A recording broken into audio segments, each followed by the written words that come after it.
This will be Manning. Back to throw. Across the middle. Pass complete. Ball down at the 35, to the 40, to the 45, to the 50, to the 45, to the 40, to the 35, 30, 25, 20, 15, 10, 5. What did he do?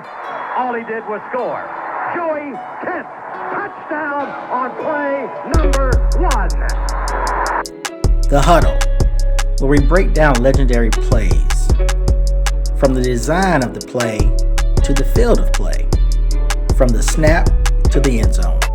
We bring you a behind-the-scenes view from the players, coaches, and staff involved. It's only fitting that the first huddle is with our own Joey Kent as he walks us through play number 1, which is a part of the University of Tennessee's history and really a catalyst for starting our company, that legendary play. Let's talk to Joey. Joey, I know you get asked this a lot about going through that actual play.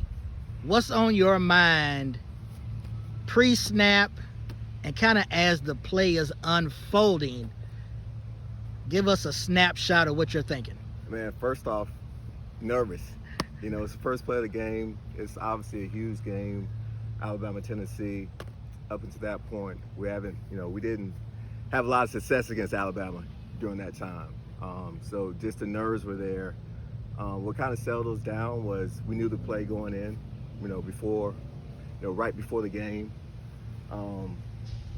We practiced the play. It's called 660 bass. We practiced that play a lot during, the summer, during the season, against different coverages. And so we knew what we were going to do, just depending on what coverage they were going to play. And so once we lined up, I saw they were in cover 3. And so the play is, 4 receiver set, 2x2, 2 receivers on both sides. Against cover 3, basically it's a safety in the middle of the field. Corner, he has a third. Safety has a third. Backside corner has a third. And the safety is typically in the box or closer to the box, the other safety. And so when I line up, I see they're in cover 3. And so Peyton and I look at each other like, okay, we might have something here, right? We might have something here. But we're saying all this without saying anything because, it's one thing when you play with a quarterback like Peyton, you practice things so much that it's a lot of things that are basically unsaid. It's all like eye contact. So we knew we had a big play, and we were just hoping that they didn't disguise cover 3 to go to cover 4 or cover 2. And so right before the snap, he kind of looks one more time at me. And, after I saw the ball hike, I'm running down the field. Again, I'm trying to split the safety and the corner. So I'm basically running a streak, right, down the field. So he hits me, and when I catch the ball, for a split second, I thought I was going to get hit. I thought I was going to get blown up. So that's why I kind of paused for a second, and I caught the ball I kind of caught it like this, so just to kind of protect myself, right? But once I saw the safety overrun it, that's when I cut back. And I didn't, obviously at this point, I didn't think that I would score at this point. And then I saw Marcus Nash flash, he's blocking downfield. So I was like, okay, I might have something here, right? And so I'm running, and what's going through my head during that time was, please don't get caught. Just don't get caught from behind, because I know what happens when you get caught from behind, especially if the receivers and, during that time, it was going to be one of those deals where everybody's going to laugh and, that was really going through my head. Just don't get caught from behind. And so I'm running, and I look over my left shoulder just to make sure that that backside corner didn't slough off and try to, strip the ball or make the tackle. But once I saw he wasn't there, man, those last 10, 15 yards, it was no greater feeling knowing that you were going to score on the very first play against Alabama and set the tone for the game. After I ran through the end zone, I felt like I was almost going to run through that wall. Like I literally couldn't stop myself because I was just so excited. And once I got back to the sideline, man, I was just so overjoyed and happy that, that play put ourselves in the situation where we're going to start fast. Even though we knew we had a long game to go, We had a lot of game left. I think that play signified that, you know, to ourselves, to Alabama, that hey, we came to play tonight.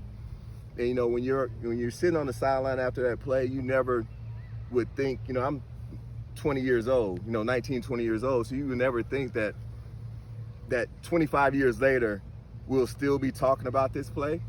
But it's one of those plays in Tennessee's history that kind of started our own streak against Alabama, and I think it kind of catapulted the program into bigger heights, man. And I'm just excited. I'm honored to be a part of the play, to be on the field with the men that I call brothers that night. You know, it wasn't just me. It was a lot of guys that put a lot of hard work in, you know, on offense, defense, special teams. You know, defense played lights out. You know, the offensive line played well. Jay Graham, you know, Marcus Peerless, you know, Greg Kyler. You know, it's just, you can just go down the list of everybody that played well that night, man. And just it was a special night, that, you know, a night I'll never forget.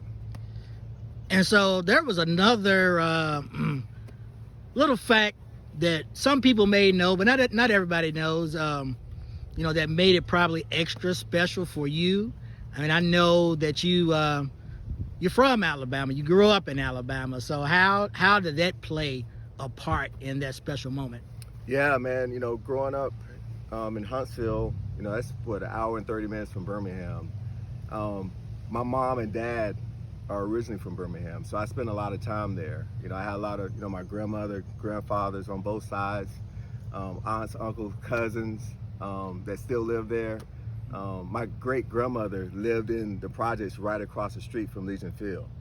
And so going to visit her during the summers and walking outside and seeing Legion Field, you know, as a 7-year-old, you know, that's just, and knowing that's where, you know, Alabama played, and that's where Alabama A&M played, and never thought that I would have that opportunity to play in that particular stadium and make a play like that in that venue.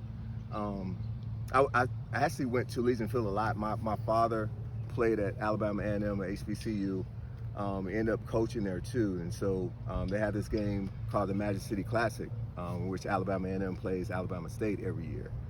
And I would go there as a teenager, and every year, you know, up until I graduated high school, we go to Legion Field. And again, never thought that, you know, as a youngster, to be able to play on that field, that iconic stadium, and be a part of history, be a part of Tennessee's history. So yeah, man, it meant a lot. It really did, man. You know, thinking about, you know, my family being there, my friends being there, and what that particular game meant to just Tennessee. It's something that, man, I get emotional about it now because I know what that game means to a lot of people and what it meant to me at the time, or that night. And man, it's special. It's special. Well, I know the fans will appreciate you going through the play for us. I know a lot of times when you're talking about the play, or people are asking you about the play, the first thing they say is, you know, I remember exactly where I was when that play happened, and they relive, you know, their whereabouts when the play happened. So, you know, I think it'd be great for the fans to reach out and give us their feedback on your breakdown of the play, man. Really appreciate it. Go Vols. Go Vols.